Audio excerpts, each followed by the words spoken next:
Amen. Sige po, sa lahat ng excited na mag-worship, tatayo na po tayo. Sabay-sabay po natin awitan ng Panginoon. Hallelujah, because today is the day that He has made. Do you believe that? And we will celebrate and praise Him all together. Come on, church. Hey!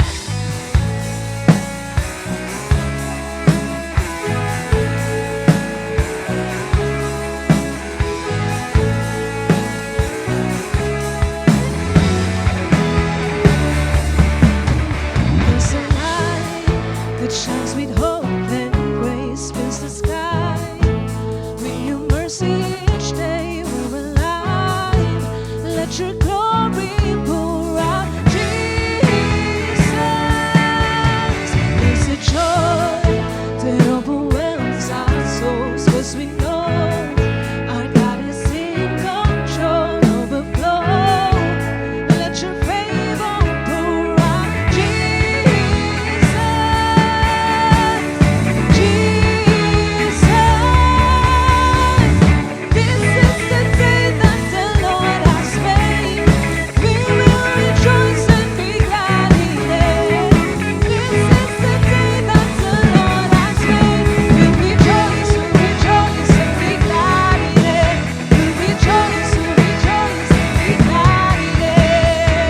Come on, continue to rejoice in His presence. There's a joy that overwhelms our souls, 'cause we know our God is in control. Overflow. Let your favor pour out, Jesus. Come on, shout the name of Jesus. This is the day that the Lord has made. We will rejoice and be glad in it. This is the day that the Lord has made. We'll rejoice and be glad in it. This is the day that the Lord has made. We will rejoice and be glad in it. This is the day that the Lord has made. We'll rejoice and be glad in it. We'll rejoice and be glad in it. Yes, Lord. We will continue to rejoice in Your presence. Come on, church.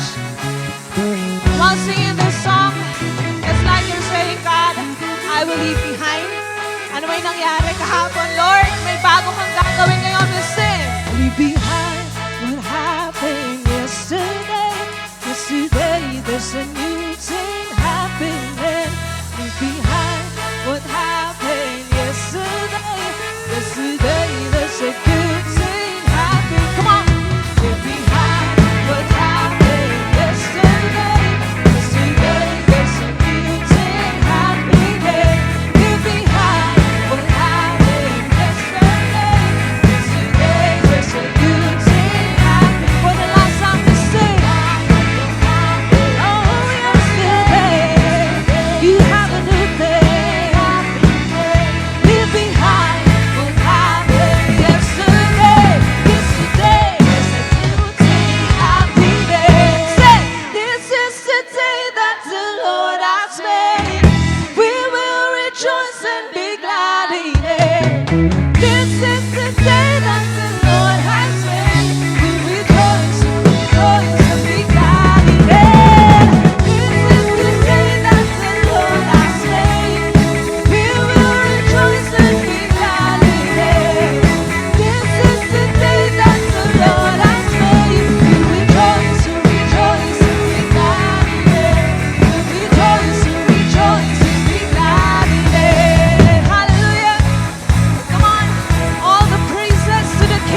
tayong mahiya na magkamustahan. Kamayan natin yung katabi natin. Pwede po tayong umikot, pumunta sa likod.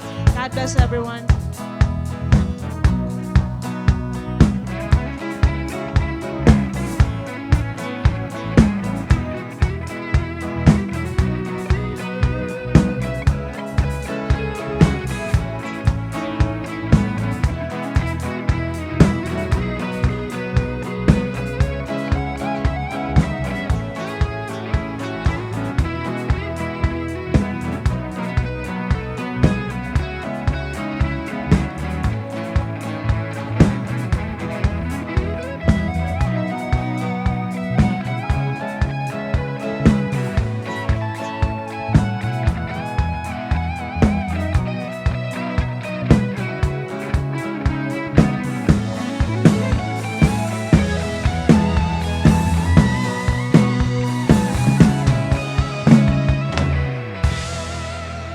A blessed and joyful Sunday, Light Family! Ayan, we are now on our third Sunday of January 2026 at magandang paalala po sa atin ito na bawat araw nagigising tayo ay bagong patunay ng grace at katapatan ng Diyos. At hindi po aksidente na nandito tayo ngayong lahat because we are here because God has been faithful and He has a purpose for each every one of us. Amen po ba?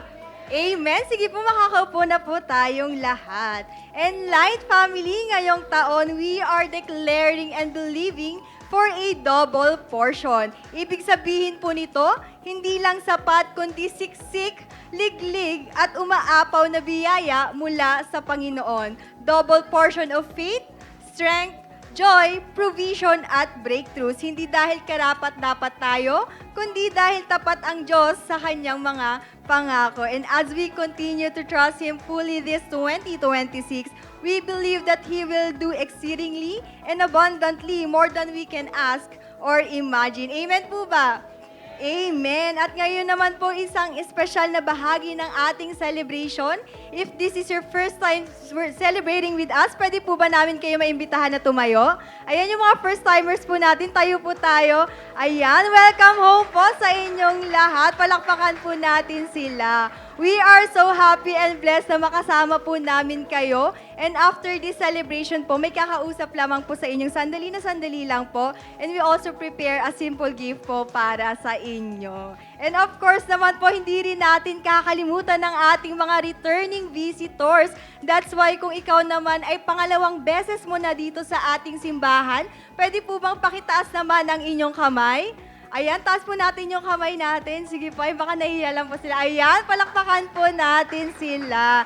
Ayan, masaya po kami na muli namin kayong makasama today. And we also prepare a simple token para po sa inyo. Ayan, palakpakan po natin si Lord sa buhay ng ating mga new friends and returning visitors. Ayan, to move forward naman po para sa ating light news. Una na nga po dyan ang ating Youth Gig Hearts Month Special entitled Between Us. Let us talk what's between you and me. Ayan po, kung may mga kabataan po dito, pwede po ba tayong pumalakpak? Amen. This will be on February 21, 2026, Saturday at 5 p.m. here at Light Church Hall.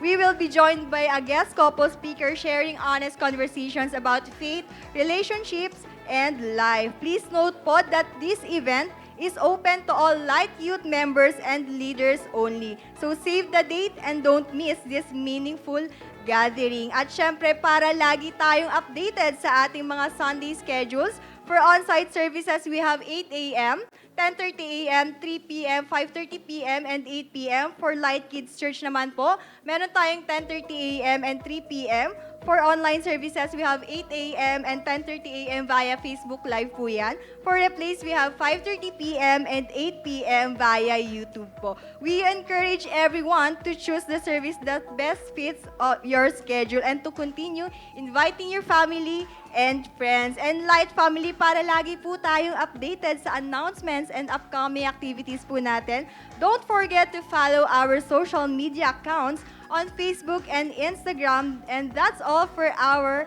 Light News. And now, Light Family, sino po dito ang excited na for Double Portion 2026? Amen. Pwede po bang sabihin natin ng malakas ng sabay-sabay po? Ready na ako sa double portion 2026. Ayan po In 3, 2, 1. Ready na ako sa double portion 2026. And I believe na ready na yung katabi mo. Kaya naman, Light Family, let's hold on to this excitement. As we continue to seek the Lord first, we believe that everything else will fall into place. So let us open our hearts and enjoy the rest of the celebration.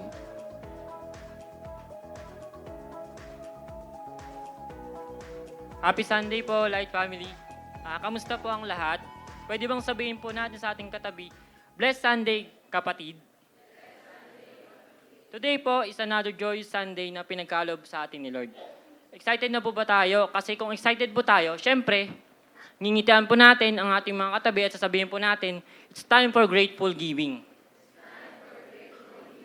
Let me introduce myself po. I'm Jerome Caras, isa pong young adult from Humility Network. Naniniwala po ako na today is another day to honor and glorify God.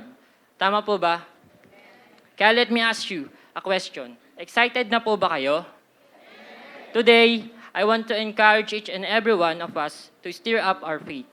Hindi para sa mga bagong bagay, but to solidify our commitment to give and return our very best to God.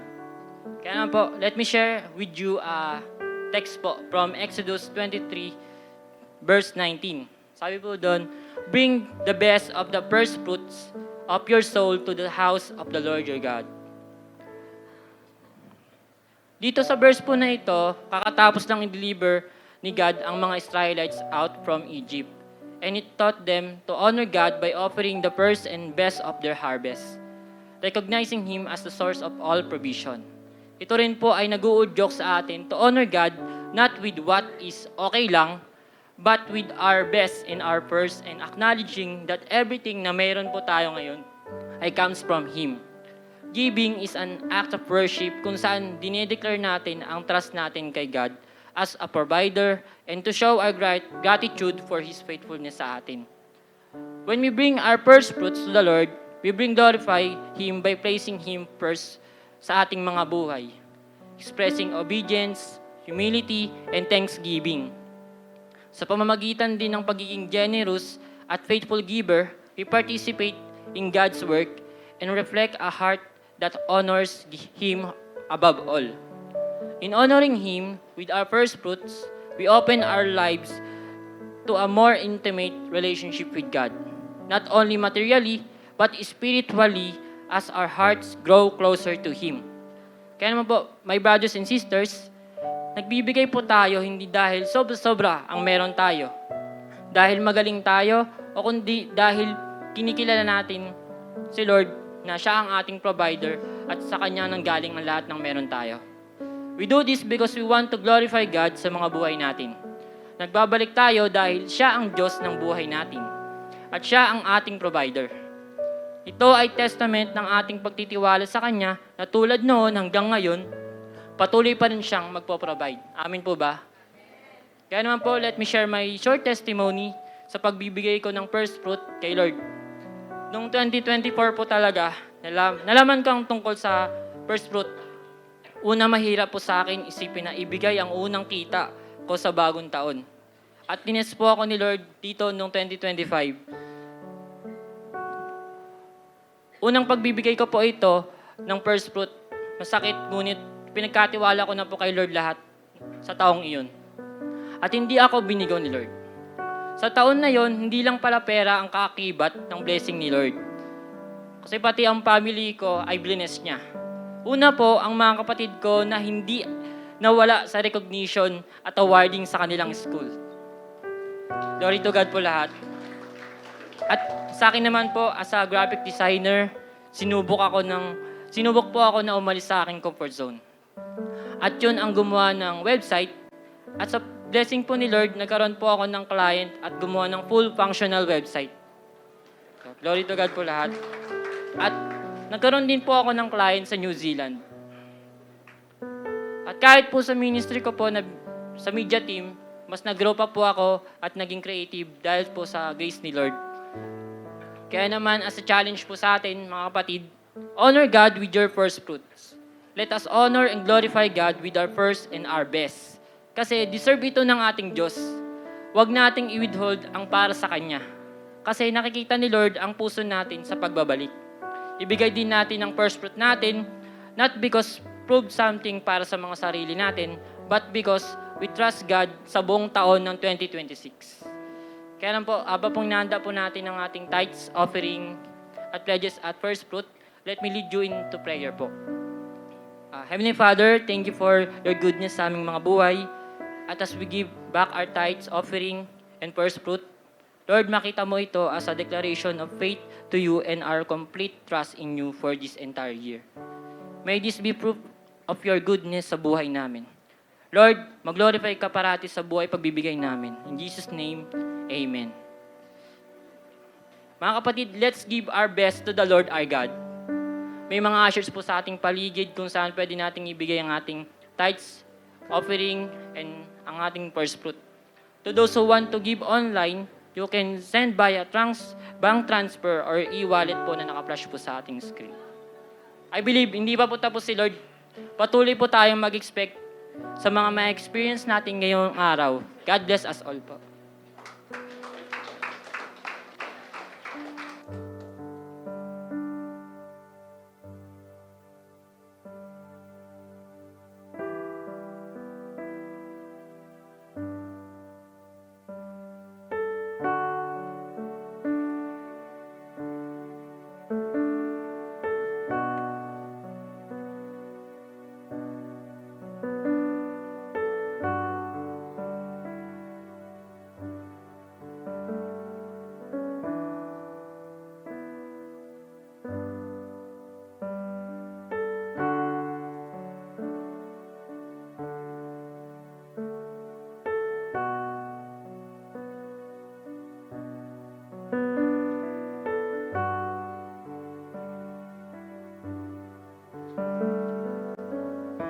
Good morning po sa ating lahat. Tatayo po tayo as we continue to worship God.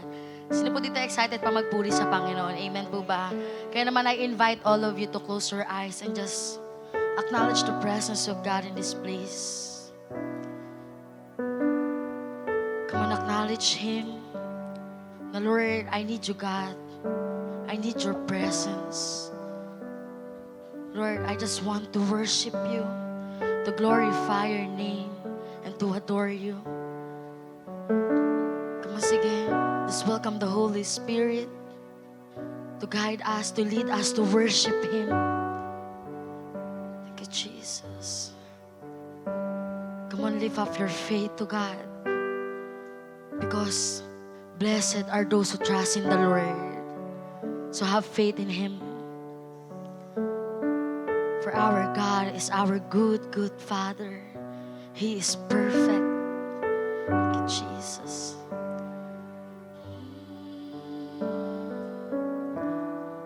Oh, we worship you. We glorify your name, God. Oh, we just want to thank you, Jesus.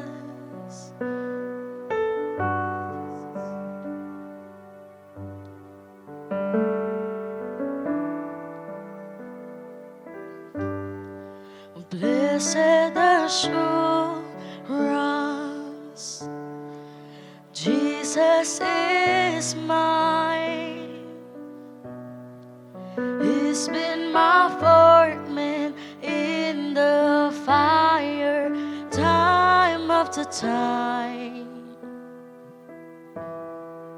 Born of His Spirit, washing and what He did for me on Calvary is more than enough. Oh, blessed assurance, oh, Jesus is mine. He's been my fourth man in the fire, time after time. Spirit, wash in His blood, and what He did for me on Calvary is more than enough. Oh, I trust in God, my Savior, the one who will never fail. He will never fail. Oh, I trust in God, my Savior, the one who will never fail. He will never fail. A perfect submission, all is at rest. 'Cause I know the author of tomorrow has ordered my steps. So this is my story, and this is my song. I'm praising my risen King and Savior all the day long. 'Cause I trust in God, my Savior, the one who will never fail. He will never fail. I trust in God, my Savior, the one who will never fail. He will never fail. I trust in God, my Savior, the one who will never fail. He will never fail.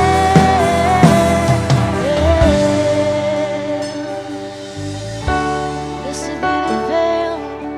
Our God didn't fail us. Jesus is here. Oh God, hear us. Hear us, God, to worship you.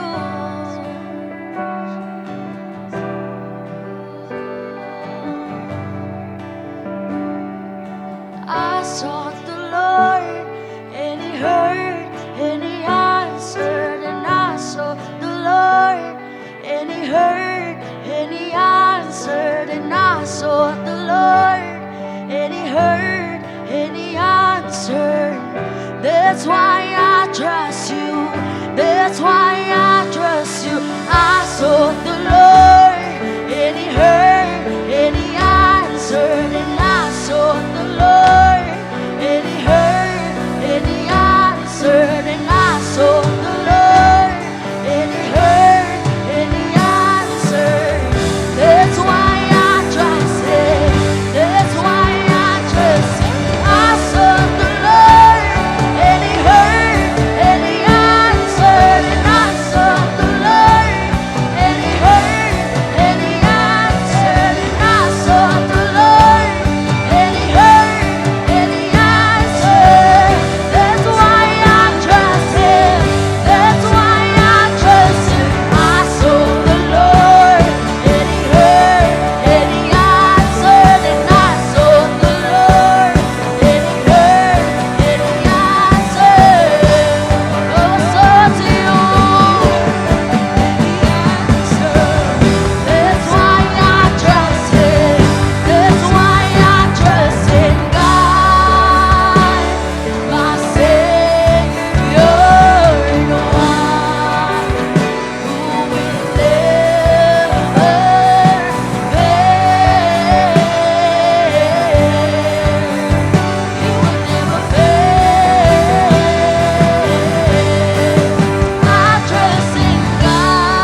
our loving Father. So kind, so good, so perfect. Lord, we thank you, Panginoon, for this opportunity to worship you, to glorify your name, God, for you are beautiful, wonderful, God. Lord, all to you are the highest praises, honor, and glory. And in Jesus' name we pray, and everybody will say, Amen. Ay po, malakas sa palakpakan po para sa Panginoon. To deliver the Word of God, let's welcome Pastor Alvin Madronio. Alright, palakpakan natin si Lord, yung the best, come on! Yung malakas sa palakpak kay Lord! Say hi, sabihin natin, Hallelujah! Thank you, God. Sige, sabi mo sa katabi mo, be excited, partner! Sabi mo sa kabila, be excited! Alright, sige po, makakaupo po tayong lahat. Hallelujah! Thank you, God. So, magandang araw po sa bawat isa sa atin, even sa mga nasa online po. Welcome po sa 2026. Siyempre, first time ko nag-preach dito ng taon na to. Okay? Hindi. Pangalawa na, no, sick first. Tapos ngayon, pero siyempre, first time ko ng Sunday, gusto ko lang po kayo batiin ng Happy New Year. Sabi mo sa katabi mo, Happy New Year. Sabi mo sa kanya, may spaghetti pa kayo. Okay? So, baka ginawa nyo ng Shanghai, no? Yung iba, ginagawa ng ganun, eh. Tama po ba? So, napakabilis po ng oras. Amen po ba? Pangatlong linggo na kaagad natin ito. Magugulat ka, nagbabalot ka na naman ng regalo. Tama po ba? Okay, napakabilis ng panahon. Amen po ba? Napakabilis ng oras, napakabilis ng panahon. Amen? So, speaking of panahon, sabi mo nga panahon. Okay, so, di ba, syempre, katatapos lang naman ng mga holiday season, happenings, tama po ba? Balikan lang natin yung mga nakaraang taon, mga November, okay? Balikan lang natin November. Sino dito naaalala niyo yung bagyong Yuan? Naaalala niyo ba yun? Nung November? Nakalimutan nyo na, no? Praise God, at least nakakalimot na kayo ngayon. Okay, ng mga bagyo. Di ba, nabalit, alam nyo ba yun no November? Di ko makakalimutan yung bagyong Yuan eh, kasi this is, nangyari siya Sunday, Monday, Tuesday. Tapos Sunday kasi anniversary ng La Church Castillos, kaya binabantayan ko talaga siya. Okay, medyo malakas siya, pero buti hindi siya nag-U2, saka U3, U1 lang talaga siya. Okay? So, nung November yon, tama po ba? Nagets nyo yun? Nagets nyo? Yan, okay yun. Magaling na talaga yung mga taga-Light Church. Okay? So, sa bagyong yun, no, yung katabi mo na nampalataya yan kay Sierra Madre. Tama po ba? Doon mo nga lang nakilala. Baka nga doon mo lang nakilala si Sierra Madre, di ba? Okay, syempre, hindi naman tayo doon natatapos sa bagyo na yun. May unang dumating na bagyo talaga sa Cebu. Tama po ba? So, nang wasak tong bagyo na to, okay, winasak niya, pero ang ganda-ganda ng pangalan niya, pero nang wawasak siya, anong pangalan ng bagyo na yun? Si Tino. Tama po ba? Sabi mo, Tino yung pangalan, pero nang wawasak ng, Tama po ba? And sabi nga nila, and even me naman, nasyak ako kasi sa tanan ng buhay ko, parang first time ko yata nakita na binagyo ng matindi yung Cebu. Kayo rin po ba? Tama, di ba? So siguro sa mas mga may age po sa akin, alam nila yan. Di ba grabe yung nangyari sa Cebu? Tinitignan ko, 1 to 2 hours lang, grabe yung bagyo, grabe yung baha. Tama talagang flash flood talaga. Okay? Tapos kung titignan mo yung Cebu, parang hirap niya na makabangon. Tama po ba? Parang ang hirap-hirap niya ma-restore. Actually, kaya ko siya na pinanood din dahil tinitignan ko yung mga churches doon, paano sila makakabangon, paano yung Sunday service nila. Nakuha natin, tapos tinitignan ko, parang ang hirap namang ma-restore na ng lugar na to. Pero I believe ngayon, na-restore naman na sila at naayos naman na sila. Amen po ba? Okay, alam niyo po, this Sunday po kasi may kinalaman po dyan yung pag-uusapan natin. Okay? So, may kinalaman dyan yung pag-uusapan natin sa series natin ngayon. Ang series natin at declaration natin. Ano po ba yung series at declaration natin ngayon? 1, 2, 3, go! Parang hindi nyo naman po declaration eh. Okay? Ano yung series at declaration natin? Ganto lalakas yan. Sino dito may prayer ka? Sino dito may ina-ask ka kay Lord? Ano yung series at declaration natin ngayon? Yun. Amen po ba? Nakukuha po ninyo? Okay, so may pag-uusapan po tayo ngayon sa buhay natin na parang bagyo, dinaanan siya ng bagyo, dinaanan siya ng storm. Okay, itong tao na to, and pag nakita mo siya sa Bible, para siyang lupasay na dinurog talaga ng matinding pagsubok. At pag tinignan mo, parang magugulat ka, ang hirap-hirap niya nang ma-restore. Pero syempre, wala namang imposible kay Lord. Amen po ba? Sa bandang uli, makikita natin, inayos siya ng Panginoon at marirestore pa po pala siya. Amen po ba? That's why po, ang title po ng pag-uusapan natin for today is Double Portion After the Storm. Amen po ba? Double portion after the storm. Tatayo tayong lahat, babasahin natin yung text natin in the book of Job. Okay? Job chapter 42 verse 10. 1, 2, 3, go.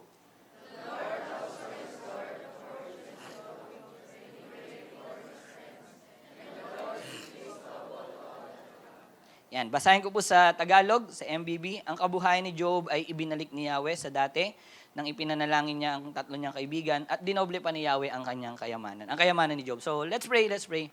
Hallelujah. Ask ka kay God na this word ay hindi lang siya Sunday, hindi lang siya narinig mo na o alam mo na, pero hayaan mong ukitin ni Lord yung heart mo ngayon. I-mold ka ni Lord ayon sa timeline niya sa'yo, sa plan niya sa'yo, kung anong gusto niyang gawin sa'yo. Come on, sige, let's pray ka. Bago ako mag-pray, pray ka kay Lord.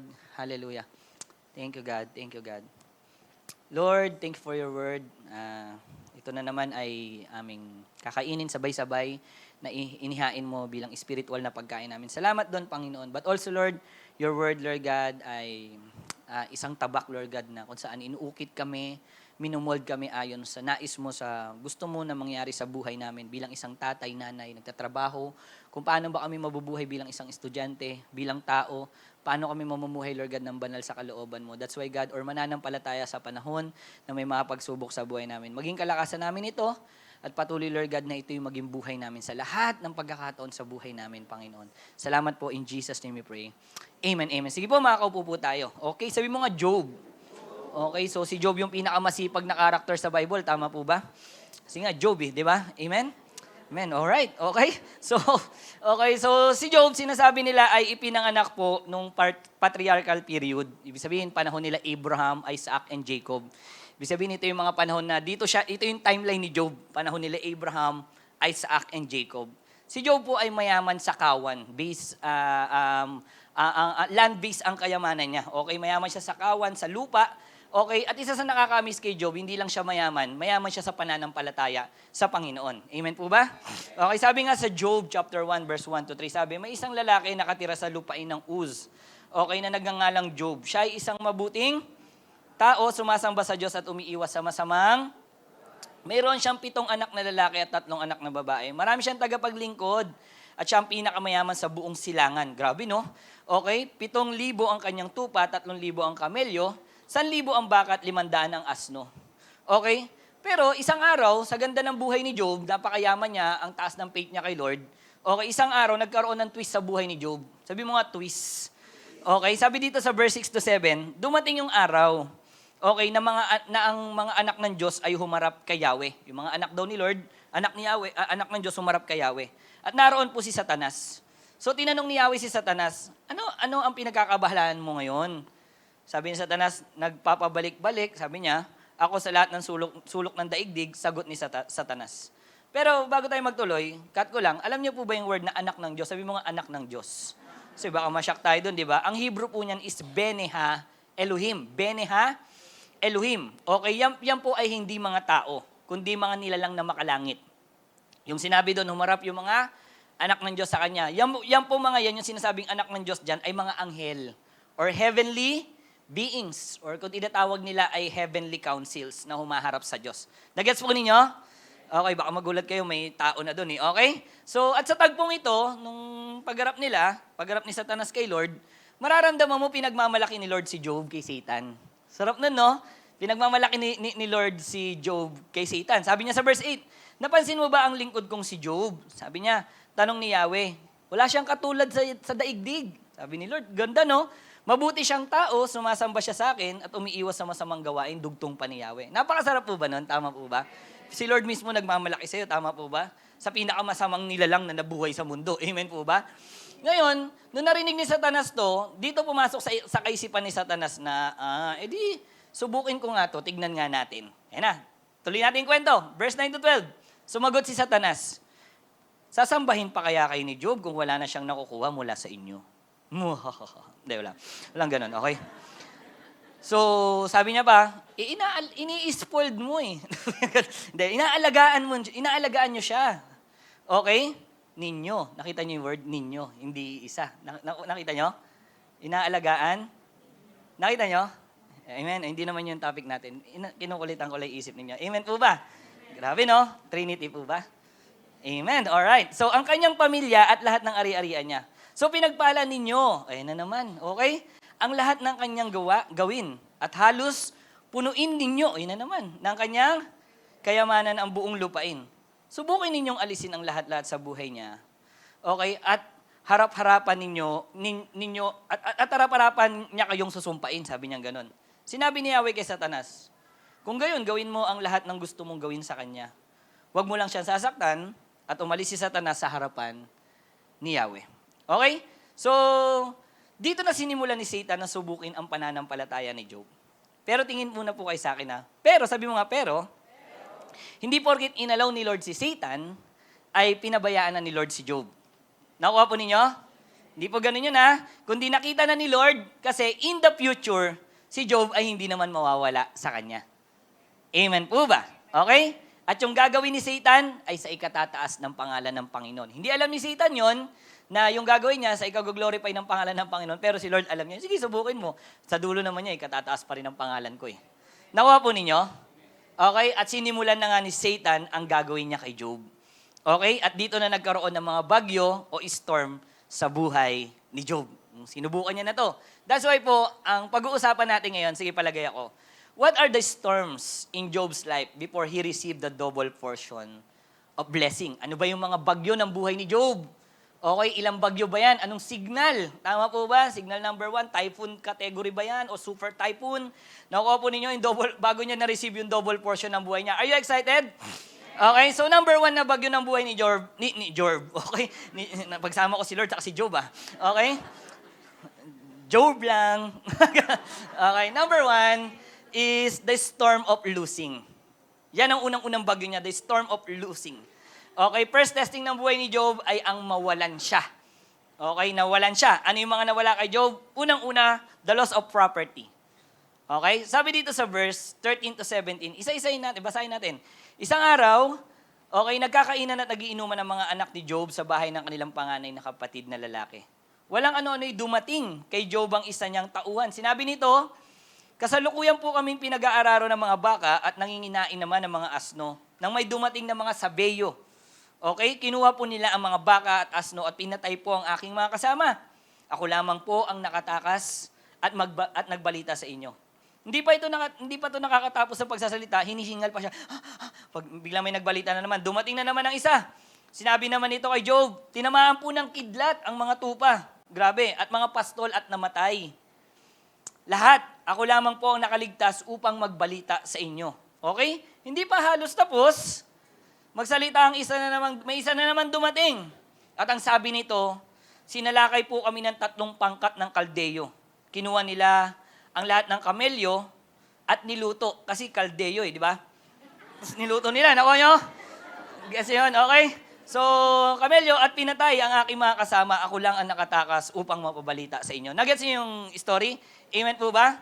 So, ayon po sa Job, na binasa natin sa Job 1, okay, 3 hanggang ito po yung mga ari-arian ni Job na nawala. Unang-unang ari-arian niya na nawala yung tupa, 3,000. Okay, yung mga kamelyo niya ay 7,000 yung tupa. Grabe no, gano'ng kalaking kidlat yun. Isipin niyo, di ba, kidlat yung nabasa natin, kidlat yung tumama sa tupa eh.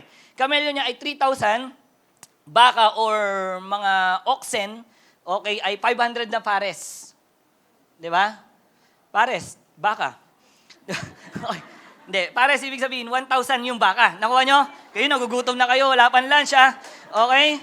Namimiss nyo na kagad ang street pares ha. Okay, nandito yung chef po natin sa harap. Okay? Okay, and asno naman, okay, or female donkey is 500. Yan yung mga nawala sa kanya. Okay, honestly, nung inaaral ko to, sabi ko, magkano kaya to? Walang malinaw na sinabi sa Bible kung magkano. Pero nung in-estimate ko, sabi ko, sige nga, estimate ko nga to sa peso. In-estimate ko sa peso kung magkano kitaan eh. Ganun. Okay? So yung tupa po ay nagkakahalaga ng 8,000 bawat isa. Grabe no? Tupa, 8,000 bawat isa. So 7,000 yung tupa times 8,000 equals 56 million. Nakuha ninyo? Yung camel naman ay 100,000 bawat isa. So, 3,000 times 100, 300 million. Yung baka, hindi ako sure eh. Baka nga eh. Okay, so hindi ako sure. Amen. Yan, hindi tayo nakakatulog dito. Hindi kasi nagtanong ako, nasa around 60,000 to 100,000 ang baka. Kaya nilagay ko na lang 60,000. Sige, hindi ako sure, baka na lang. Okay? So, nagkakahalaga ng 60 million. Okay? So, yung asno naman, grabe. Ang asno, 30,000 bawat isa. Grabe, no? Nakukuha po ninyo? So, 500 times 30,000 is 15 million. So, kapag pinagsama-sama natin yung price na nawala kay Job ay 431 million pesos. Malaki? Amen. Nakuha natin? Okay? So, pero sa panahon ni Job ay hindi pa uso ang pera. So, nasusukat po ang yaman, depende po sa lupain at alagang hayop. Land-based. Sabi ko nga sa inyo, land-based yung yaman nila. At kaya masasabi ko pong mayaman, tinignan ko, bakit mayaman ba si Job? Porket marami. Sige, tignan ko nga, yung normal na tao sa panahon nila. Yung normal na tao sa panahon nila ay, ang isang tao ay nag-aalaga lang ng 10 hanggang 50 na tupa. Okay, ganun lang. Normal na tao sa kanila yon. Okay, or may kaya na sa kanila. Or kambing, 10 to 50 na kambing or tupa. Ganun sa kanila. Ang baka, dahil baka ni Job, no? Sa kanila ay 2 hanggang 10 lang. Yung normal na tao. Ang asno nila ay 1 hanggang 3 lang. Tapos ang kamelyo nila, bihira pa daw. Sabi sa panahon nila, kapag may camel ka, mayaman ka talaga. Nakukuha po ninyo? Amen? Sa panahon kasi natin, ilang pusa meron ka sa bahay, ilang aso meron ka sa bahay, di ba? Ganun sa panahon natin, no? So dito natin makikita kung gaano kayaman si Job at kung gaano kalaki yung kayamanan na meron siya. Nakukuha po ninyo? Sabihin, malaki po ba yung nawala kay Job? Yes. Amen po ba? Storm po ba to? Yes. Amen? At hindi lang ngayon nawala kay Job. Mabigat na po ba to? 431 million? Amen. No, parang mayaman yata yung katabi mo at hindi siya nawalan. Okay? Pangalawa, hindi pati nawala sa kanya, the loss of his family. Namatay ang kanyang mga anak. Verse 18 to 19, tuloy natin. Hindi pa rin din halos. Tapos magsalita nang may dumating na naman at nagsabi. Buti hindi nasampal ni Job to, no? Hindi ba na kayo titigil? Ganun, di ba? Habang ang mga anak po ninyo ay nagkakainan at nagiinuman sa bahay ng panganay nilang kapatid, hinampas po ng napakalakas na hangin ang bahay at bumagsak. Nagbagsakan po sila at namatay lahat. Ako lamang po ang natirang buhay upang magbalita sa inyo. Yung guard to nasa labas kasi siya. Okay? So napakasakit nito kay Job. Amen po ba? Alam niyo kung bakit? Tanungin niyo ako bakit? Kasi kawawala lang ng mga livestock niya. Halos minute lang. Pero parang iisipin mo, di ba? Parang iisipin ni Job, di ba? Sige, nawala na yung livestock ko, masakit na sa akin, di bali may mga anak ako, pwede kaming bumangon. Tama po ba? Pero even anak niya, nawala. Hindi po pa isa-isa. Sabay. Bigat po ba? Hindi pa doon natapos. Sabi mo sa katabi mo, hindi pa tapos. Okay? Pagdating dito, gusto na siyang mamatay ng asawa niya. Grabe, no? Tignan nyo nga yung katabi niyo kung may asawa siya at baka mamaya. Okay? Gusto na siyang mamatay ng asawa niya. Job chapter 2 verse 9. Sinabi ng kanyang asawa, mananatili ka pa bang matuwid? Sumpain mo na ang Diyos at nang mamatay ka na. Parang gano'n na gano'n siguro yung pagkakasabi, no? Tama po ba? So sa ganitong salita ng asawa, nasa testing na din ang relasyon nila. Mabigat to, tama po ba? Di ka nga lang pinagsaing, ang hirap na, di ba? Amen po ba? Amen? Hindi ka nga lang kinikibo, nahihirapan ka na. Tama po ba? Amen yung may mga asawa dyan. Ayun, lagot kayo mamaya, nag-amen kayo. Di joke lang. Di ba? Tapos sabihin pa sa ng asawa mo to, mamatay ka na. Di ba? Hindi ka nga lang kikibuin, hindi ka na mapakali. Tama? Tapos sabihin pa sa ito. Maybe pwedeng sabihin ni Job, wala na nga tayong kayamanan. Job chapter 2 na to Wala na nga tayong kayamanan. Wala na tayong mga anak. Ikaw na lang mahihingian ko sana ng lakas, pero ikaw pa yung nagsasabi niyan sa akin. Bigat po ba? Grabe, no? Pero alam mo ito, malupit kay Job. Kahit yan yung narinig niya sa asawa niya. Anong sabi ni Job in Job chapter 2 verse 10? Ang sagot ni Job, hindi mo naiintindihan ang yung sinasabi, pagpapala lang ba, tatanggapin mo sa Diyos? Hindi ba natin tatanggapin kung bibigyan niya tayo ng pagdurusa? Sa kabila ng kanyang paghihirap, hindi nagsalita si Job laban sa Diyos. Amen po ba? Amen? So ngayon, sa pinag-uusapan po natin ngayon, di ba, after the storm, there is a double portion. Sarap, no? After the storm, there is a rainbow. Di ba yun yung alam ninyo?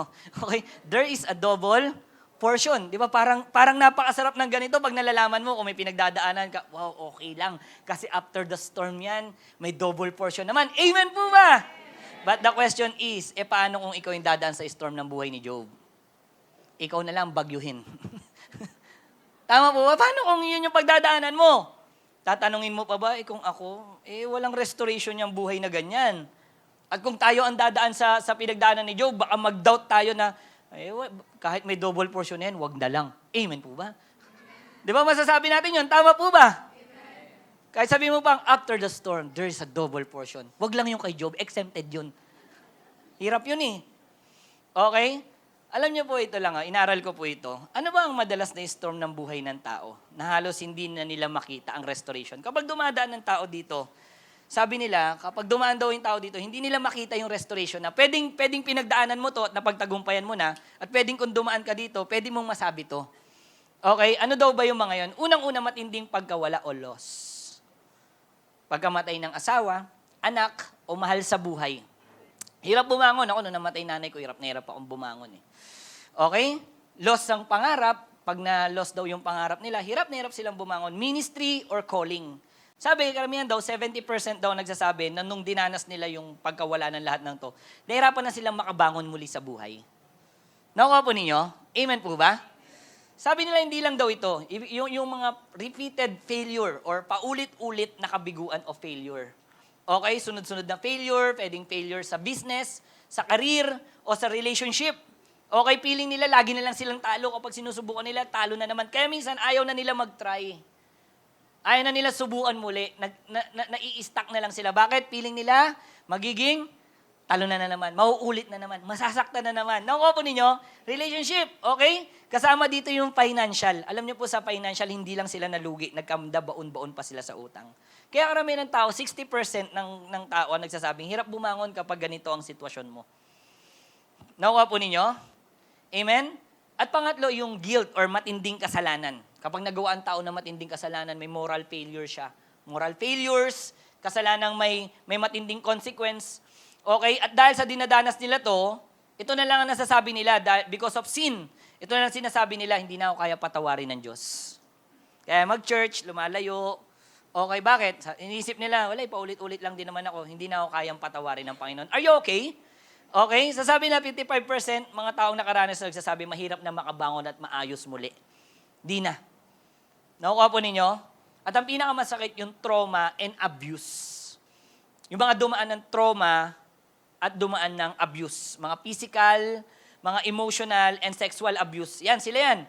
Okay? At masakit, may mga dumaan sa mga trauma and abuse, mga na-trauma sila, may mga betrayal, okay, na sa mga taong pinagkatiwalaan nila, nisip nila ang hirap na magtiwala muli. Okay, kasama ng mga hiniwalayan ng mag-asawa, mga trauma ng mga anak sa mga nangyari. Nakuha po ninyo? Okay? So, sila yung mga taong nakaranas sa matinding pain dahil sa mga nangyari na to. At nasasabi na lang nila, dahil sa mga ganitong pangyayari, abuse, trauma, sabi nila, may silbi pa ba ako? May future pa ba ako? Totoo po ito, dahil personal ko itong narinig sa isang tao. Parang wala nang patutunguhan ng buhay ko.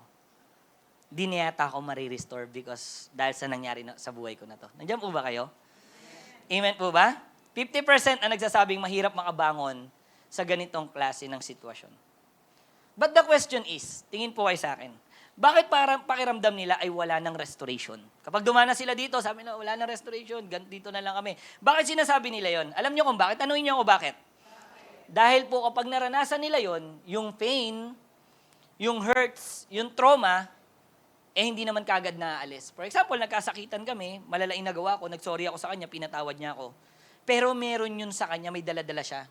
Hindi pa kagad magaling yung pain. Tama po ba? Nakuha ninyo, hindi kagad magaling yung trauma. Yun, hindi kaagad naaalis. Nagigets po ninyo? Yes, oo, nagka-okay kayo, pero siya nag-iisip siya parang ayoko na muli, ang sakit-sakit. Tama po ba? Okay, kasabay nito, dahil nangyari sa kanya, may mga pagkakataon, kino-compare nila yung dati nilang buhay sa buhay nila ngayon. At sinasabi nila sa sarili na malabo na mangyari yung dating ako, yung magaling na ako, yung mayaman na ako, yung okay na ako, yung magaling sa ministry. Kino-compare nila yung buhay nila sa dati at sinasabi nila hindi na yata ako makakabalik. Kaya hirap na hirap sila ma-restore. Nakuha po ninyo? Nagets po natin? Okay? Hanggang darating sa point, i-blame nila yung sarili nila. Sisisihin at sasabihin, wala talaga akong kwenta eh. Natsambahan ko lang yun, kaya ako ganun, pero sa totoo, hindi talaga ako magaling. Biblame na nila yung sarili nila. Okay? At ang pinakamasakit, lalayo sila, mag-isolate, dahil nahihiya sila at feeling nila walang tatanggap sa kanila. Hindi na ako yung dati na okay, lalayo na lang ako, mukhang hindi na ako bagay sa dating. Di ba? Pero pag dinadanas natin yan, nag-isolate tayo. Tama po ba? At darating sa point, yung mga ganitong tao, hirap na silang makinig. Kaya nga pag kinakausap mo sila, hirap sila makinig. Kokorek mo, i-encourage mo. Oo lang sila, pas feeling nila, hindi, wala na akong kwenta. Hirap na silang makinig. Ganyan si Joby, pag binasa nyo, hirap na siyang makinig. At ang pinakamasakit, ito na, isisisi nila kay Lord ang lahat ng nangyari sa buhay nila na hindi maganda. Sa ganitong sitwasyon, kaya lalong hirap ma-restore, okay ang ganitong klase ng tao, okay kasi lahat ng yan, blame nila yung sarili nila, lalayo sila, hindi kaagad gumagaling yung trauma nila, lahat yan. Nakuha natin. Pero ito gusto ko sabihin sa inyo. Tandaan niyo po, ang bagyo ay hindi patunay na tapos na ang Diyos. Madalas ito ang lugar kung saan siya nagsisimulang mag-restore. Amen? Pwede ba natin palakpakan si Lord? Amen po ba? So ano man ang pinagdaanan mo, gaano man kasakit, pag binabagyo ka kahit sabay-sabay pa yan, okay, diyan pa lang, madalas ito ang lugar kung saan siya magsisimulang mag-restore sa buhay mo. Amen po ba? Amen? Kaya ang tanong, what are the storm in Job's life before he received the double portion? Number 1, the storm of losing. And number 2 is the storm of suffering. Yun lang, losing, suffering. Okay? Pangalawang testing ng buhay ni Job ay nung nakaranas na siya ng matinding sakit. Verse 7 and 8. Sige, basahin natin. 1, 2, 3, go!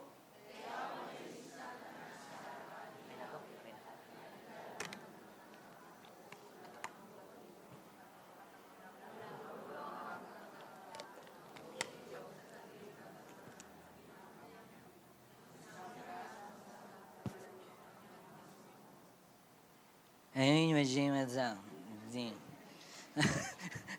parang nung sick first lang, ito.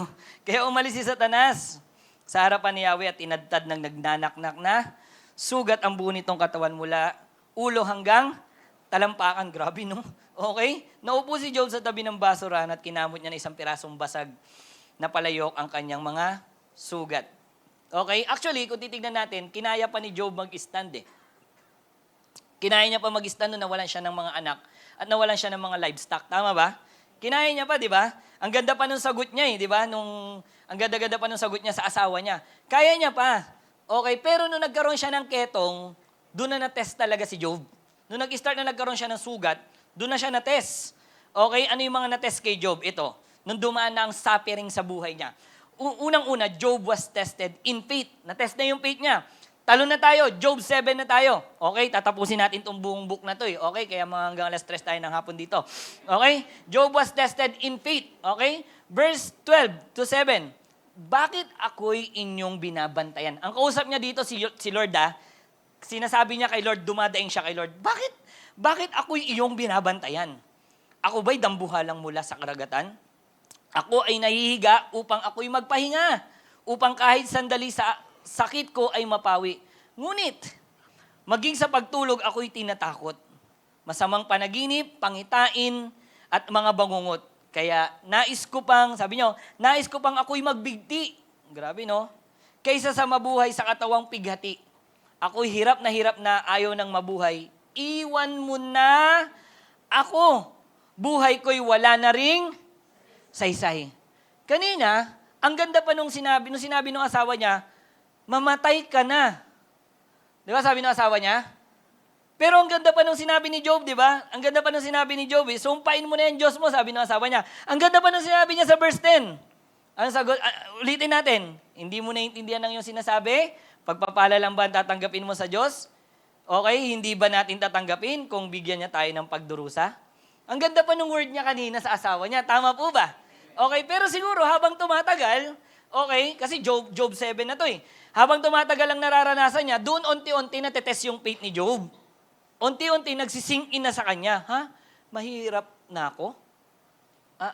Wala na pala akong anak. Tapos yung asawa ko, gusto pa ako mamatay. Kaya unti-unti nararamdaman na ni Job yung bigat. Nakukuha po ninyo? Kaya pagdating dito, nasasabi niyang, mamatay na lang sana ako. Pagpapakita na hindi niya na maunawaan ang lahat. And tested na ang faith niya sa Panginoon. Nakuha nyo? So that time, sa suffering, natetest na yung faith ni Job. That's why dumating siya na nagke-question na siya kay Lord. Ito na. Dahil tested na yung faith niya, kanina naiintindihan niya pa, pagdurusa rin naman, pwede natin tanggapin kay Lord eh. Pero dito gusto niya na mamatay dahil sa pagdurusa. Amen po ba? So dito na, pagkatapos nun, tinatanong niya na si Lord, nagke-question na siya kay Lord. Sabi niya kay Lord, verse 20, Job 7:20, kung ako'y nagkasala, ano ba yan? Ano ba naman yun sa'yo? Ikaw na tagapamasid ng mga tao, bakit ba ako ang napagbuntunan mo? Ako ba ay isang pabigat sa'yo? Grabe yung mga word din ni Job kay Lord. Amen po ba? Narinig niyo yung boses ni Job? Ako lang yata nakakarinig. Nag-question na siya. Question yun eh. Ako ba'y pabigat sa'yo, Lord? Alam niyo po, one sign that a person's faith is shaken is when they begin to ask the Lord about what they are going through. Just as Job did.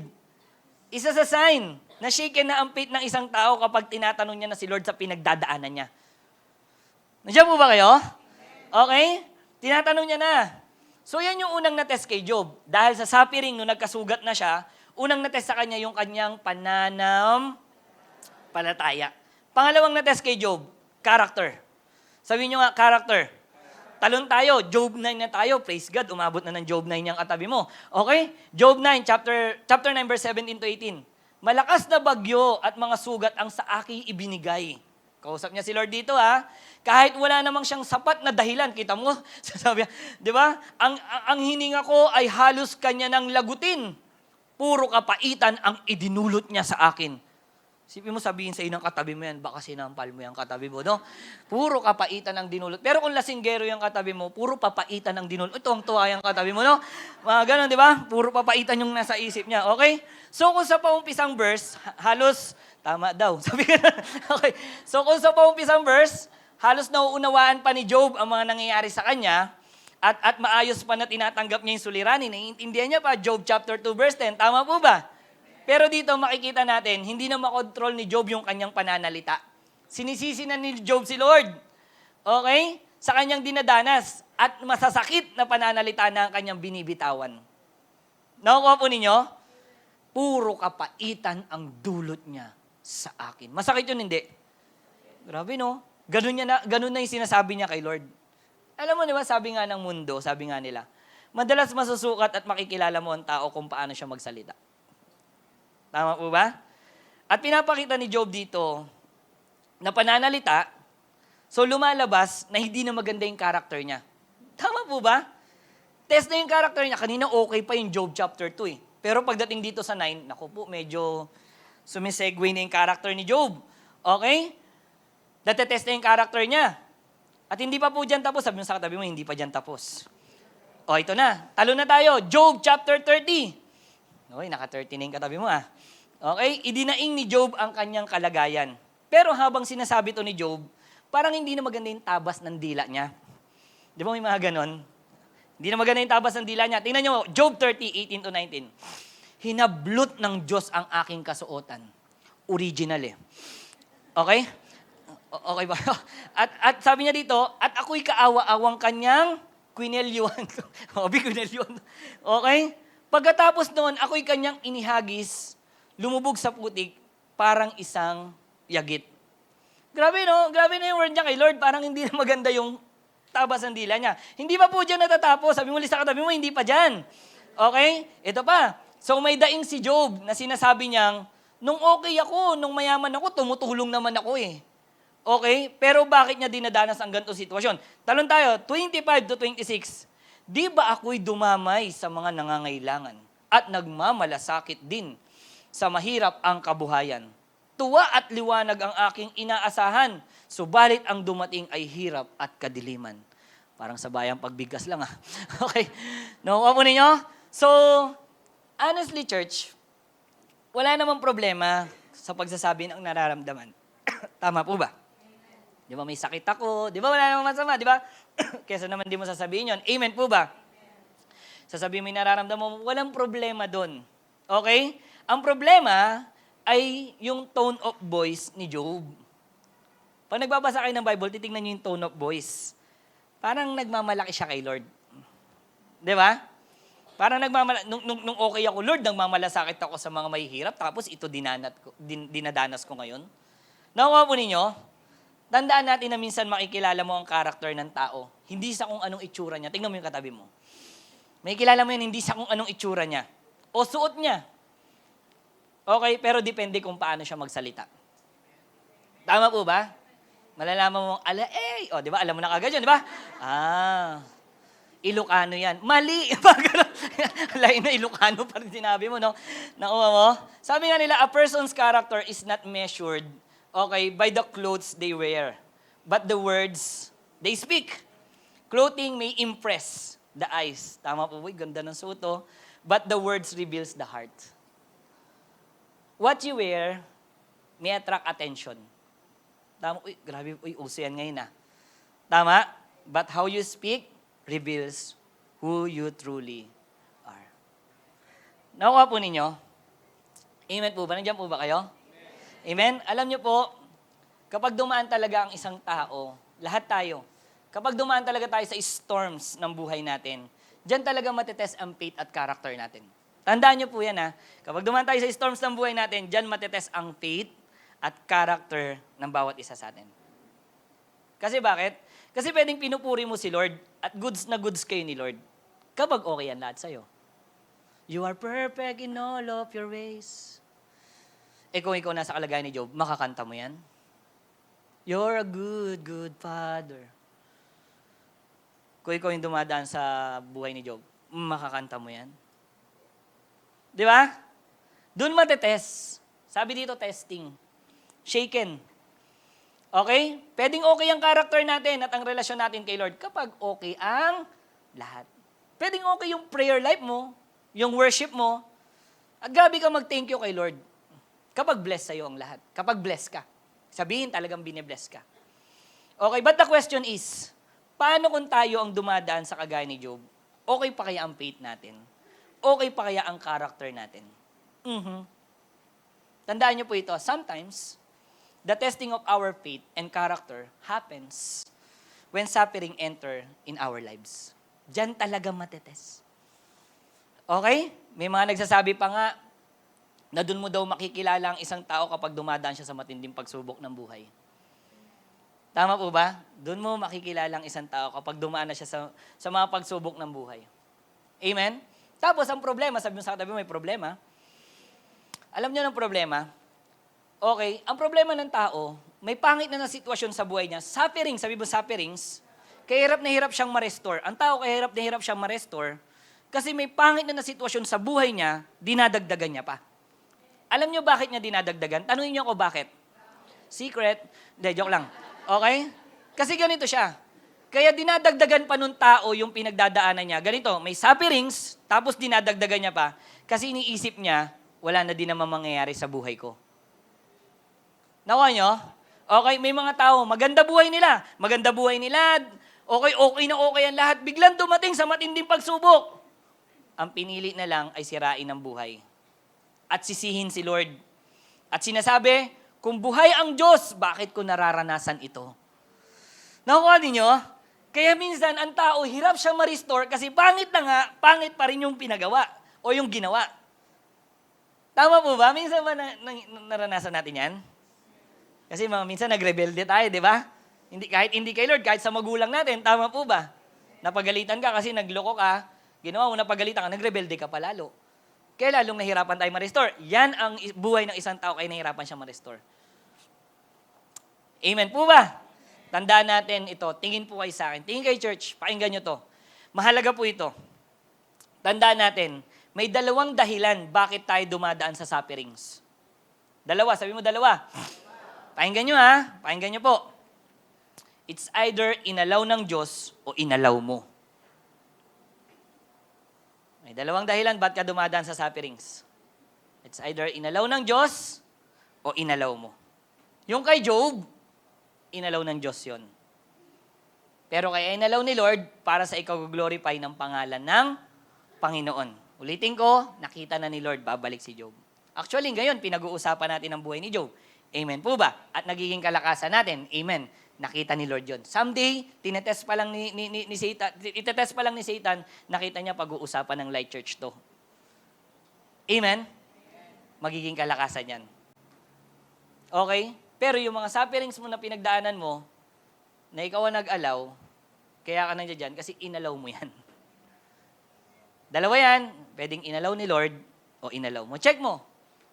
Baka kaya ka naghihirap, nagsusugal ka. Huwag mong sasabing inalaw ni Lord yun. Scatter pa more. Di ba? Di ba? Nakuha nyo? Baka kaya ka nagkakasakit kasi puro ka bisyo. Tapos sasabihin mo kay Lord, Lord, ba't mo inalaw sa akin to? Hindi ko inalaw yan sa'yo, no? Tama po ba? Amen po ba? Nakuha nyo? Dalawa yan. It's either inalaw ni Lord o inalaw mo. Check mo kung ano yung mga sufferings mo ngayon. Baka ikaw nag-alaw. Tingnan mo yung katabi mo. Sabi mo sa kanya,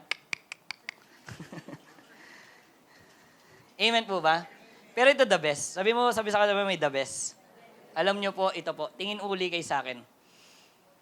Inalaw man ni Lord o inalaw mo ang suffering, parehas pa din gustong tulungan tayo ni Lord. Amen? Magaan man ang suffering o hindi, matindi man o hindi, mukha man kaya mo o mukhang sa tingin natin ay wala ng restoration, gustong-gusto tayong tulungan palagi ng Panginoon. Amen? Kaya, church, hindi porket nasa sufferings tayo, hindi porket may storm sa buhay natin, okay? Hindi porket may storm sa buhay natin na hindi na natin maintindihan bakit natin pinagdadaanan. Kagaya ni Job. Tandaan mo to, ano man ang pinagdadaanan mo ngayon, hindi dyan natatapos ang buhay na meron ka. Amen? Gaano man kabigat ang buhay na meron ka ngayon, pwedeng mas matindi pa kay Job, pero hindi dyan natatapos ang buhay na meron ka. Pwede ba natin palakpakan si Lord? Paano ko nasabi? Tandaan niyo po ito. Hindi porket pangit ang sitwasyon natin ngayon, ay yan na ang sitwasyon mo habang buhay. Nakuha nyo? Pangit sitwasyon mo ngayon, hindi yan ang sitwasyon mo habang buhay. Paano ko muna sabi? Job 42. Yan, Job 42 na yung katabi mo. This is the last chapter of this book. Sabi mo sa katabi mo, nakatapos ka ng libro ah. Okay, Job 42, verse 1 to 6. Ganda nito. Ito na yung nahimasmasan na si Job. Para mag-gets ninyo habang binabasa ko. Ito yung time na nahimasmasan na siya. Sabi sa verse 1 hanggang 6. Ito naman ang sagot ni Job kay Yahweh. Alam kong ang lahat ng bagay ay kaya ninyong gawin. At walang makakapigil sa lahat ng inyong balakin. Itinatanong ninyo, sino akong nangahas na kayo'y pag-alinlanganan? Gayong ako na may walang nalalaman. Nagsalita ako ng mga bagay na di ko nauunawaan, ng mga hiwagang di abot ng aking isipan. Sinabi ninyong, papakinggan ko ang inyong sasabihin. At ang iyong mga tanong ay aking sasagutin. Nooy nakilala ko kayo dahil sa sinasabi ng iba. Subalit ngayon nakita ko kayo sa sarili kong mga mata. Ito verse 6, pakinggan ninyo. Kaya ako ngayon ay nagsisisi. Ikinakahiya lahat ng sinabi. Sa alabok at abo, ako ay nakaupo. Kita nyo?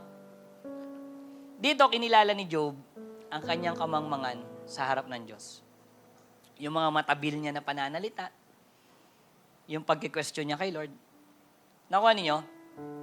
Sa puntong ito, pinakita ni Job na ang kanyang pagkakamali, pinakita niya lahat ng nasabi niya kay Lord na masakit. Sa puntong ito, nagpakumbaba si Job. Meaning, this time, ang Job na nagmamalaki sa Diyos, Job na nagki-question kay Lord, sa pangyayari sa buhay niya na hindi niya maintindihan, ay yung Job ngayon na handang magpakumbaba sa harapan ng Panginoon. Ako ay nagsisisi at ikinakahiya ang lahat ng aking sinabi. At siya na ngayon yung Job na handang mag-surrender kay Lord kahit hindi niya naiintindihan ang nangyayari sa buhay niya. Tingin kayo sa akin, nung sinabi to ni Job, hindi pa magaling yung sugat niya. Nung sinabi to ni Job, hindi siya mayaman. Yun yung panahong dukhang-duka siya. Pero kahit ganun sitwasyon niya, nagpakumbaba siya kay Lord. Amen? Kaya nga, Job's humility remind us that surrendering to God is greater than understanding every trials. Amen? Tanong, anong ginawa ni Lord after ni Job magpakumbaba? Nung nagpakumbaba na si Job, sinasabi niyang, sorry Lord, kinakahiya ko lahat ng sinabi ko. Anong ginawa ni Lord sa kanya? Yung main text natin, Job 42:10. Ang kabuhayan ni Job ay ibinalik ni Yahweh sa dati. Nang ipinanalangin ito ang tatlong kaibigan at dinoble pa ni Yahweh ang kayamanan ni Job. Sabi dun sa verse, hindi lang binalik, dinoble pa ng Diyos ang nawala kay Job. Nakuha nyo? Di ko lang babalik, nak. Dodoblehin ko pa. Paano? Verse 12. Ang mga huling araw ni Job ay higit na pinagpala ni Yahweh. Binigyan niya to ng 14,000 tupa, 6,000 kamelyo, 2,000 baka at 1,000 inahing asno. Yung dating alagang hayop ni Job, dinoble ni Lord. Dati 7,000 ang tupa, naging 14,000. Yung dating 3,000 na kamelyo, naging 6,000. Yung dating baka, naging sure na 2,000 na. Nakuha nyo? Dati 5,000 na asno, naging 1,000. Yung 431 million na nawala sa kanya, dinoble ni Lord. 862 million ang nagkaroon siya. Blines siya ng Panginoon, double portion. Amen? Tapos yung anak niya na nawala, yung mga anak niya na nawala, binalik ni Lord. Hindi naman 20, 10 lang. Amen? Family planning pa rin si Job, no? Hindi family planting. Nakuha nyo? Verse 13. Nagkaroon pa si Job ng 7 anak na lalaki at 3 anak na babae. Ito pinakagusto ko dito. Yung Job na sinasabi niya kanina, kunin mo na ang buhay ko. Di ba? Sabi niya kanina, patayin mo na ako. Wala nang silbi ang buhay ko. Yung gusto nang mamatay kanina, una, naintindihan si Lord. Pangalawa, kini-question na si Lord. Pangatlo, gusto niya nang mamatay. Lord, patayin mo na ako, kunin mo na yung buhay ko. Alam niyo yung gusto nang mamatay kanina? Gusto nang kitilin yung buhay? Gusto niya nang kunin na ni Lord yung buhay niya? Grabe. Nakita niya pa yung apo niya. Blessing hindi? Blessing. Gusto mo na mamatay, nakita mo pa yung apo mo. Hindi niya lang nakita yung apo niya. Ang nakita niyang apo ay yung 4th generation niya na apo. Nakuha niyo? Sabi verse 16, no? Si Job ay nabuhay pa ng 140 taon. Inabutan niya pa ang kanyang apo sa ika-4 na salin lahi. Gusto mo nang mamatay, sabi ni Lord, di ka pa mamamatay. Makikita mo pa yung pinaka-apo mo, 4 na salin lahi. Apo!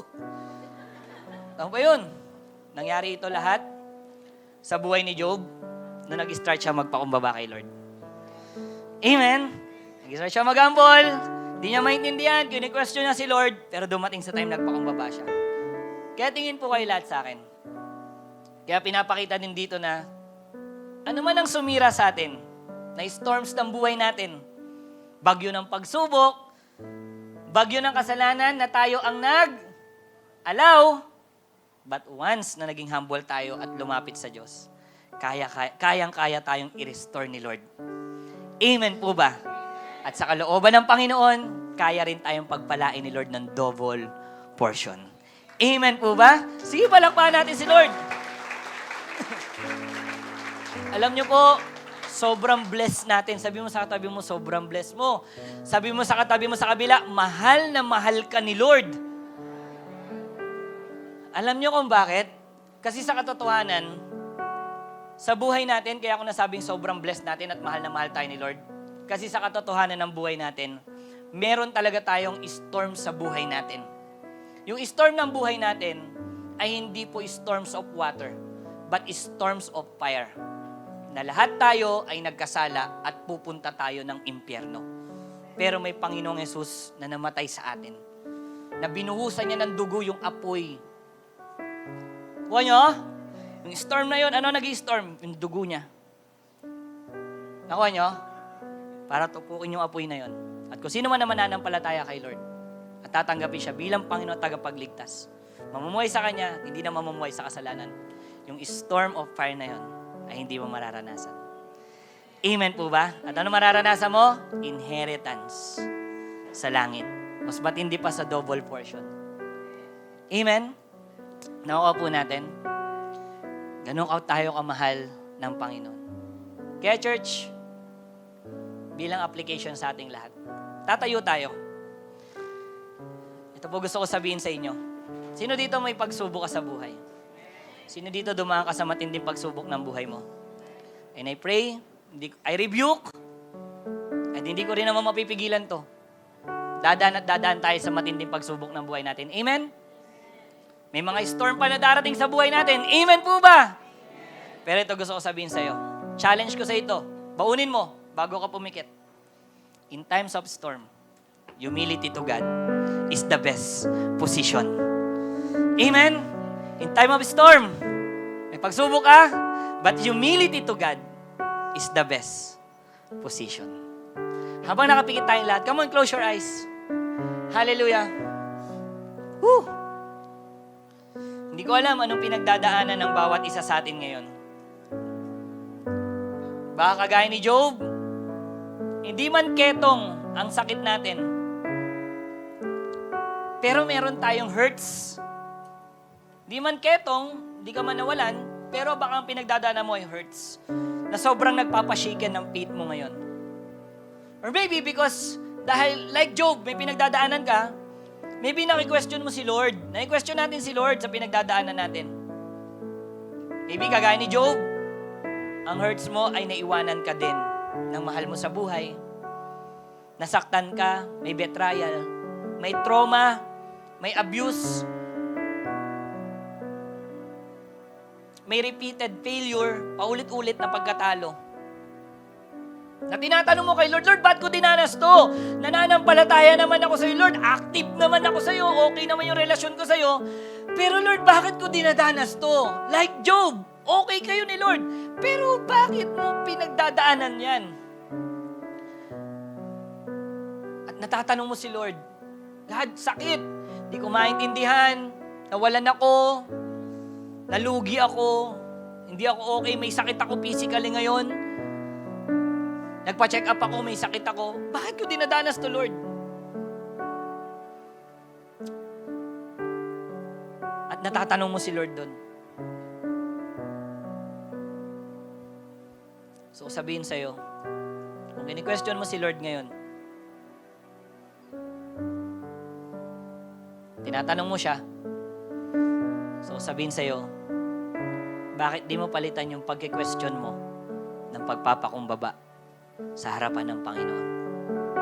Like Job, naway sa panahon na binabagyo tayo ng kung ano-ano, mga pangyayaring hindi natin maintindihan, ayan sana yung time na magpakumbaba tayo kay Lord. May mga iyak, may mga pagsubok, may mga biglang pangyayari na hindi mo maintindihan. Sana magpakumbaba tayo kay Lord. Lumapit kay Lord at huwag sisihin si Lord. Lumapit kay Lord at huwag questionin si Lord. At sa paglapit natin kay Lord, naway punong-puno tayo ng pagtitiwala. Na kung hindi ba agad kumilos si Lord sa panalangin natin, ay patuloy pa din tayong manampalataya sa Kanya. Hindi man kaagad tumugon si Lord, pero patuloy pa din tayong manampalataya sa timing ni Lord. Tandaan nyo, church, na ang timing pa din ni Lord ang pinaka-the best. At gaano man kabigat ang sitwasyon natin, tandaan nyo to. Di ko alam kung anong pinagdadaanan mo ngayon, anong sakit meron ka, trauma na meron ka, abuse, betrayal na meron ka, na hirap kang bumangon, hirap kang ma-restore na sinasabi mo. Tandaan nyo po ito, if God restored Job, kaya niya din gawin yan sa'yo at sa ating lahat ngayon. Kaya naway, ano man ang pinagdadaanan natin, naiintindihan man natin o hindi, malalaman ang sitwasyon natin o hindi, mukha mang wala ng pag-asa sa tingin mo, pinagdadaanan mo na storm. Si Lord, kayang-kaya kanyang ma-restore sa oras na to. At hindi lang ma-restore, kundi double portion of blessings pa ang kayang ibigay ng Panginoon sa buhay natin. Kaya sa oras na to, at hindi mo ilapit kay Lord, lahat ng yan, o humingi ng tawad. Sabi mo kay Lord, Lord, sorry. Yabang ko. Sorry Lord, sinisi kita. Patawarin mo ako, Lord, sa kayabangan ko. Patawarin mo ako, Lord, sa pag-question ko sa'yo. Patawarin mo ako, Lord, lumayo pa ako sa'yo. Patawarin mo ako, Lord, na natest yung faith ko at natest yung character ko. Sa mga panahon na dapat lalapitan kita, lumapit nga ako sa'yo. Pero nagda-doubt ako at nag-question ako sa'yo. But today, I know, ano man ang pinagdaanan natin like Job, the storm of losing and the storm of suffering, sugat emotionally, sugat physically, kaya tayong pagalingin lahat ng Panginoon sa oras na to. Because our God is healer.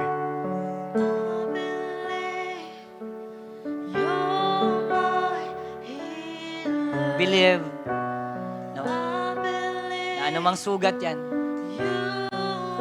sugat na hindi napagaling ng kahit na ano, sino, ginawa mo, ba't hindi mo ilapit kay Lord? Come on, come on, come on! Yes!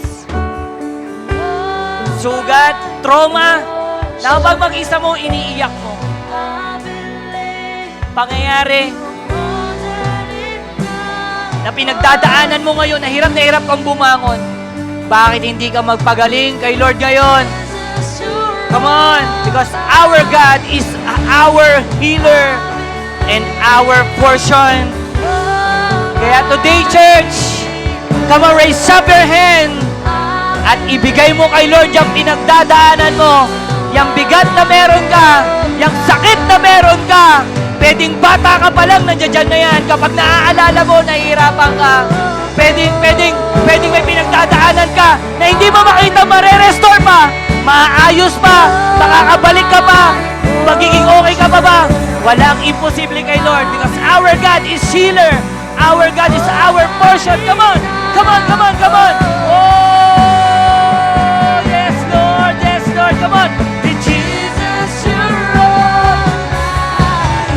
Come on! Come on!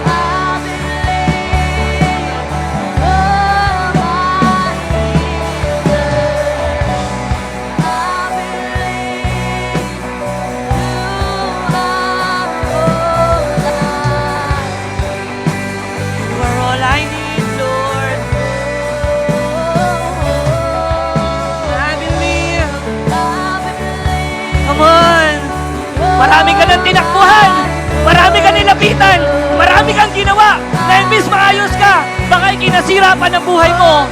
Marami ka ng pinuntahan. Na imbis na maging okay ang buhay mo, lalo pang nawasak, lalo pang nasira, nadagdagan pa yung pagkawasak ng buhay mo.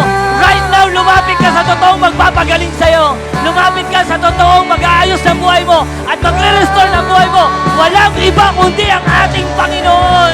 Ang gagawin mo lang, magpapakumbaba ka lang, mag-ahambol ka lang at aaminin na hindi mo kayang pagalingin ang sarili mo, hindi mo kayang pagalingin ang buhay mo, na tanging si Jesus lang ang kayang magbalik sa nawala sa'yo, sa nasira sa'yo, sa nawasak sa'yo, dahil walang imposible sa Panginoon. Come on! Oh! I believe, Lord.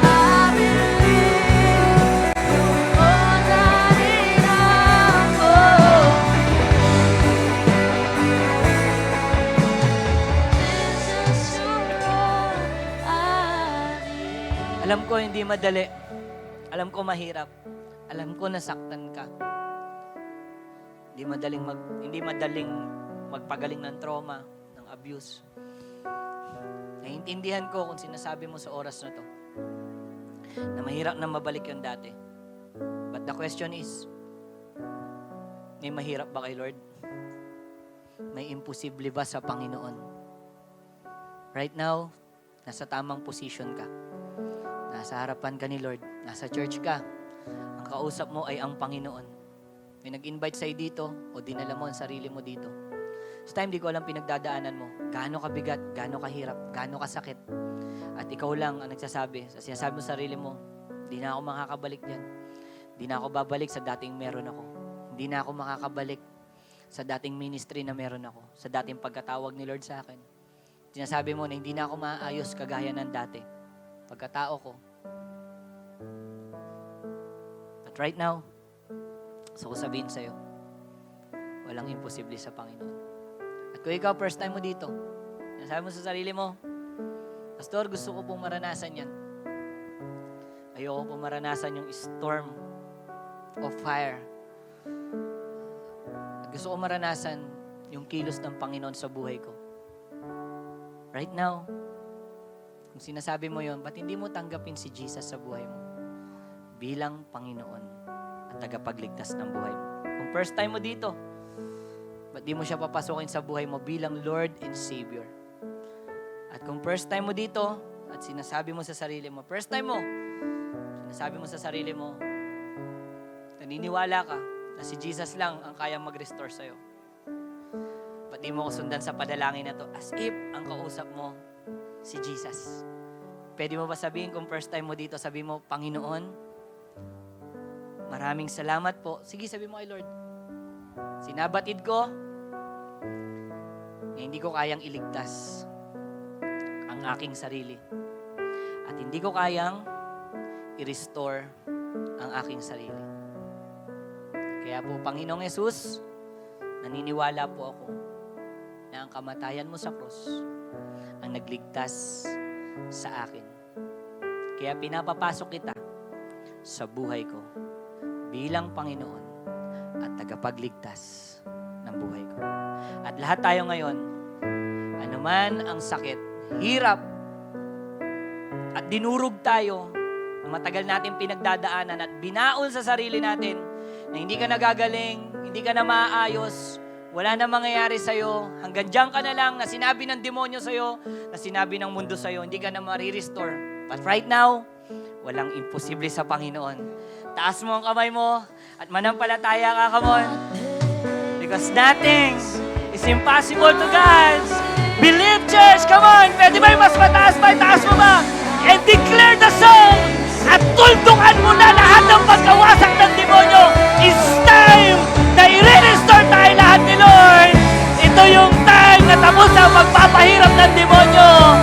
Ito yung time na i-aalaw mo naman si Lord na i-restore ka, ayusin ka, ibalik ka sa dati at pagpalain ka ng Panginoon. Come on! Oh, rabababa, come on! Yes! Nothing is impossible. Come on, come on, believe! Believe, believe, believe! Impossible! Kaya gaano man kahirap, sa tingin mo wala ng pag-asa, sa tingin mo hanggang dyan ka na lang, walang imposible kay Lord dahil hindi ka lang niya kayang ibalik sa dati mong sitwasyon. Kaya ka niyang pagpalain pa sa mas matindi sa dati mong sitwasyon. Come on! Oh, believe, we believe, Lord. I believe. Nananampalataya kami, Lord. Nananampalataya kami. Come on, come on, come on, come on. Nothing is impossible to God. Nothing is impossible. Walang imposible sa Kanya. Kaya niya tayong ayusin. Kaya niya tayong pagalingin. Kaya niya tayong i-restore. Kaya niyang ibalik tayo sa dati. At mas matindi pa sa dati. Yes, nothing, nothing, yes, come on, nothing. Oh, we believe, Lord. Come on. Manampalataya ka, church. Manampalataya ka. Kaya kang ayusin ni Lord. Kaya kang ibalik ni Lord sa dati. Because our God is our healer. Come on. I believe. Walang sugat, walang sakit ang hindi kayang pagalingin. Walang trauma, abuse, and depression ang hindi kayang tunawin ng Diyos. Oh, I believe, Lord.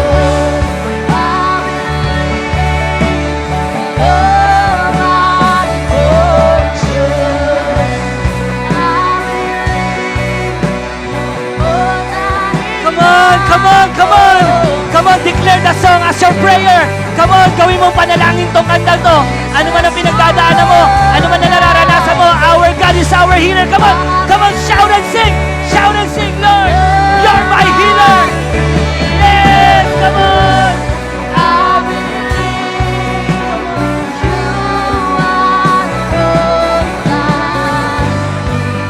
You are my portion, God. You are my portion.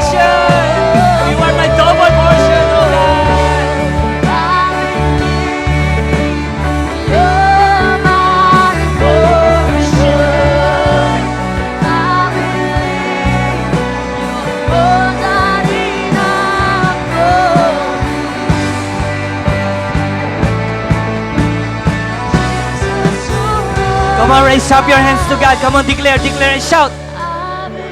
Come on, yung mas malakas. Come on, declare. Yung sinasabi mo, pagkagalingin ka talaga ng Panginoon. Come on, yung mas malakas, isigaw mo. Iparinig mo sa demonyo na wala na siyang magagawa sa buhay mo. Come on. Woo. I believe, Lord, you are my portion. Tapos na ang pagdurusa.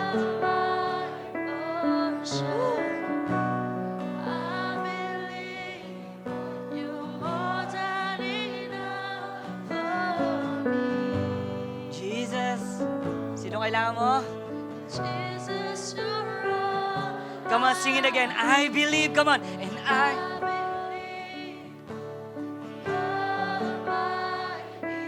tatandaan mo palagi yan. Tatandaan mo palagi.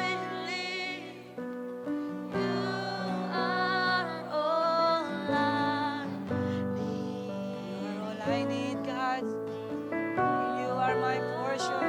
Oh, Jesus.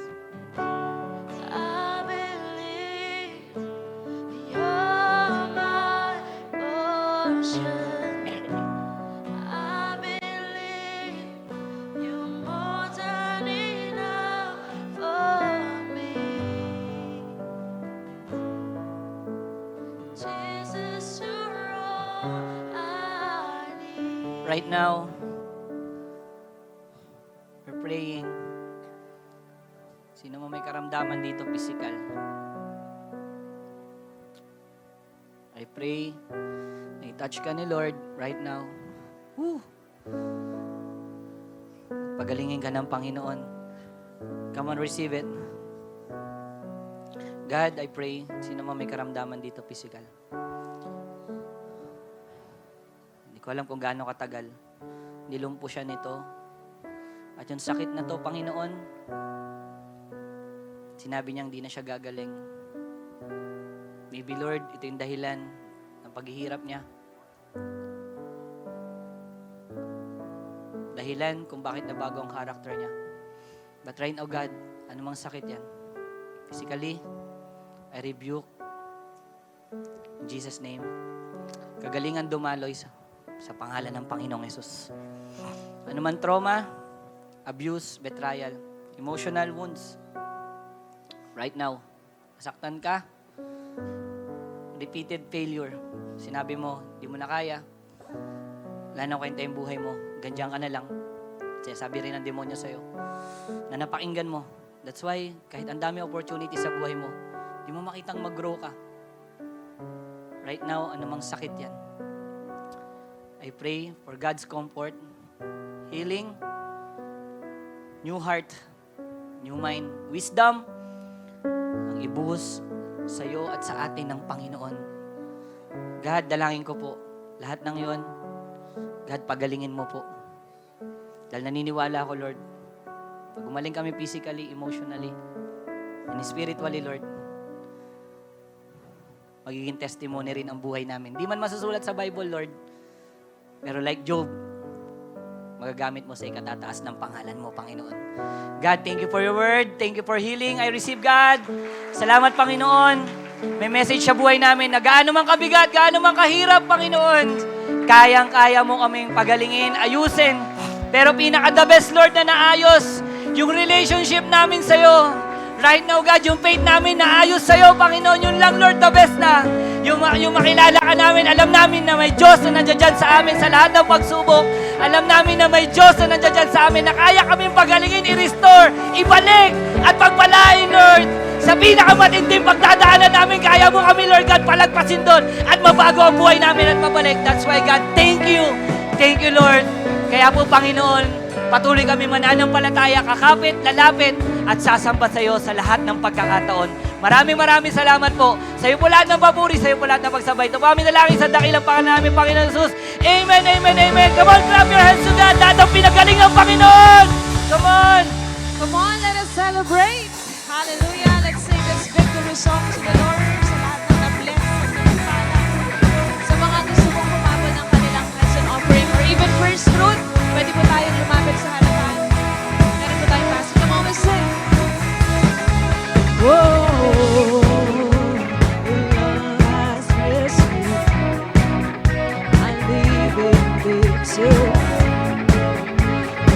all I can do is stand. We are redeemed, set free, forgiven. We are the chosen, we are the living. We are redeemed, set free, forgiven. So we will now sing. Everybody now. Praise the Lord, I praise the Lord, for you are good. Yes, you are good. Forever we will dance and sing. For you are good. Once again we sing. Praise the Lord, praise the Lord, I praise the Lord, for you are good. You are good. Forever we will dance and sing. For you are good. You are